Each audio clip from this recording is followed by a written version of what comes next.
میں نے ہمیشہ پاکستان کی خدمت کی ہے اور پاکستان کے لیے سیاست میں آیا تھا۔ 9 مئی کے جو واقعات ہیں اس کی میں پہلے مذمت کر چکا ہوں اور دوبارہ مذمت کرتا ہوں۔ پاکستان افواج ہمارا فخر ہے اور ان کی وجہ سے ہم سکون سے سوتے ہیں، کیونکہ وہ ہمارے سرحدوں کی حفاظت کرتے ہیں۔ جو ہوا بڑا غلط ہوا اور سب کو کیفر کردار تک لانا ضروری ہے، چاہے اس میں جو بھی ملوث ہو۔ کافی سوچ بچار کے بعد میں نے یہ آج فیصلہ کیا ہے۔ مشکل فیصلہ تھا، آسان فیصلہ نہیں تھا۔ میں نے یہ فیصلہ کیا ہے کہ میں سیاست چھوڑ دوں گا۔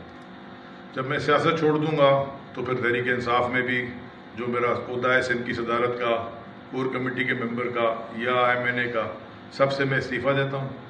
میں پاکستان کی خدمت کرنے کی کوشش کروں گا، میرا پاکستان کے لیے کام کروں گا، باہر سے انویسٹمنٹس لاؤں گا۔ پہلے بھی میں یہ کرتا رہا، سیاست سے پہلے بھی میں پاکستان کو فورن ایکسچینج لا کے دیتا رہا، ایکسپورٹ کرتا رہا۔ میں دوبارہ وہی کام کرنا چاہتا ہوں۔ سیاست کو میں خیر آباد کہتا ہوں۔ پاک فوج زندہ باد، پاکستان زندہ باد۔